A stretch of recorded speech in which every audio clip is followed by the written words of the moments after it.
seleccionado qué es lo significativo para mostrar y qué es lo no significativo. Cuando José vino a verme al despacho para plantearme participar en esta tercera jornada, pues me estuvo contando un poco cómo había sido la historia de la jornada y un poco todas las dificultades y vicisitudes que habían tenido que pasar para llegar aquí a este espacio, a esta sala, este aula tan venerable como la que nos encontramos hoy dentro de esta facultad, ¿no? Al caso, yo me acordaba que en mi época de estudiante, yo estudié aquí en esta facultad, en la segunda mitad de los 80 creamos en aquel entonces un grupo de mujeres, un grupo feminista, ¿no? Y hacíamos carteles. Y nunca pude imaginar las barbaridades que se nos escribían en los carteles, por la que anunciaban 8 de marzo y tal, putas y de ahí para arriba, ¿no? Estamos ya en el siglo XXI, pero hay cosas que no dejan de pasar. Y yo me gustaría decir en ese sentido que me parece que lo que ocurre es que cuando tomamos la palabra y visibilizamos el androcentrismo y el heterocentrismo y denunciamos el sexismo, la homofobia, la lesbofobia y otras formas de opresión sexual, realmente estamos cuestionando algo que es profundamente sagrado en nuestra sociedad. Estamos cuestionando el orden sociosexual. Como cuestión previa, antes de empezar la charla, traer aquí a colación las palabras de una antropóloga, Colette Guillaume, que dice: cuando los oprimidos toman la palabra, crean una interrogación teórica que invierte una concepción del mundo profundamente teológica a través mismo del ateísmo de las ciencias del siglo XIX. Los oprimidos elaboran una respuesta radical a lo que permite pensar el mundo en términos de esencias. De ello surge el saber de que nada pasa que no sea histórico, ni está jamás cerrado, que nadie es el portador o la expresión de un ser o de un todo eterno, en fin, que la práctica hace historia, ¿no? El surgimiento de la ciencia y la ciencia social se caracterizan por un proceso de secularización, pero que no deja de ser un proceso que instaura nuevos sacros sociales, que ya no tienen un origen divino, tienen un origen biológico, pero siguen siendo profundamente sacros, ¿no? Quería plantear también la importancia que en este tipo de cuestiones tiene la toma de conciencia política y traer también a colación la frase de otra antropóloga feminista, Sally Linton, que ya en los años 70 dijo, entre otras cosas, la conciencia política, tanto entre mujeres, negros, indios americanos o cualquier otro grupo, conduce a un examen y reevaluación de los presupuestos considerados como indiscutibles. Cuando hablamos de identidad, o cuando yo aquí estoy hablando de identidad,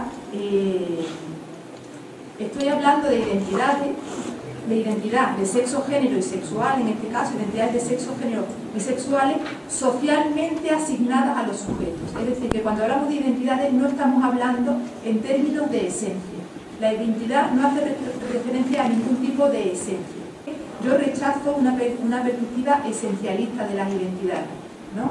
Esa visión que cosifica las identidades, pensando las identidades como algo estático, fijo, como una especie de esencia que se encuentra en el interior de las personas, casi como por naturaleza.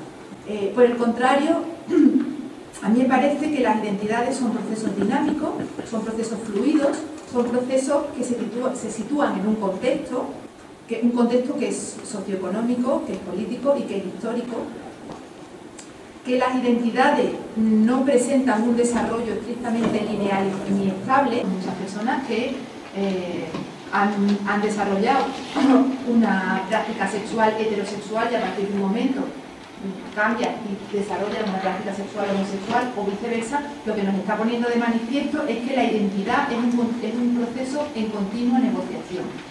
Somos, ¿no? Y somos por naturaleza, somos hombres, somos mujeres, ¿no? Somos heterosexuales y luego están los otros que son de otra manera y hay que explicar, ¿no? Porque los otros son de otra manera. El hecho de que vivamos en un contexto societario que nos plantea esta visión esencialista de la identidad, fijaros que es lo que explica muchas veces cómo presentan el relato de la construcción de su identidad.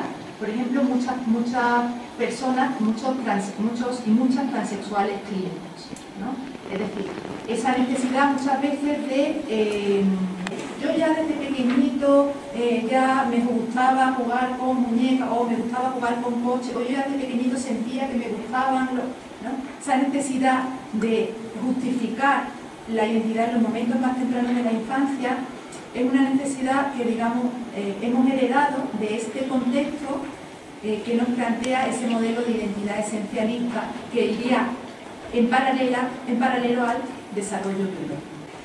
La identidad es más, para mí, de selección, o sea, somos, digamos, agentes activos que seleccionamos una serie de elementos que nos proporciona nuestro contexto, nuestro medio sociocultural, es más eso que la expresión de una esencia. La identidad no emerge en el vacío, determinada por un potencial psicológico interno único al individuo, sino que la identidad, y esto lo digo también como antropóloga, hay que entenderla en un contexto histórico particular y rico culturalmente. Es decir, que la identidad tiene un origen social. El proceso de socialización es un proceso por el cual los recién nacidos pues llegan a convertirse en seres humanos que hablan, que piensan, que sienten, que poseen un sistema de valores, una moral, un sistema de creencias, ¿no? Y ese proceso de socialización es un proceso de aprendizaje que es parcialmente consciente y que es parcialmente inconsciente. Mucho de lo que aprendemos, lo aprendemos de una forma informal, y en muchos casos no somos conscientes de estarlo aprendiendo, y lo aprendemos en la interacción social, en la interacción con los demás, y normalmente a muy temprana edad. Por eso, mucho de lo que aprendemos lo consideramos natural, porque no somos conscientes de haberlo aprendido. Entonces hay toda una serie de instituciones, como ya sabéis, ¿no?, que nos enseñan a ser hombres, a ser mujeres, a ser miembros adultos de una sociedad. La familia es evidente, la escuela es evidente, instituciones públicas como los museos, por ejemplo. Es decir, un museo transmite a la sociedad lo que ha sido seleccionado como significativo para esa sociedad. Pero claro, ¿quién ha seleccionado qué es lo significativo para mostrar? ¿Y qué es lo no significativo, lo que invisibilizamos y no mostramos? Los juegos. Pues con los juegos aprendemos a jugar a las casitas o aprendemos a jugar a los mecánicos, pero es mucho más que eso. Los juegos, por ejemplo, nos enseñan también un uso del cuerpo. Si os fijáis, los juegos tradicionalmente de niñas, la comba, el elástico, la pelota, ¿qué nos está enseñando a nivel corporal? Un cuerpo que se mueve siempre en el mismo sitio, mientras que los juegos tradicionalmente de niños que enseñan a cuerpos que se mueven en el espacio. Entonces eso...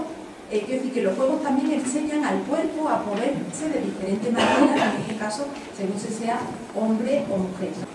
Pero fijaros, el proceso de socialización, para que, digamos, sea correcto, tiene que incluir también un elemento de innovación, es decir, que las nuevas generaciones no se limitan a repetir como papagayos aquello que les han enseñado las generaciones anteriores, sino que en el proceso de socialización implica también el ser capaz de hacer algo nuevo con lo que hemos aprendido, ser capaz de transformar, de crear, de innovar. Y eso es lo que explica los cambios y las transformaciones sociales, ¿no? Que la identidad, cuando hablamos de identidades, estamos hablando de identidades sociales.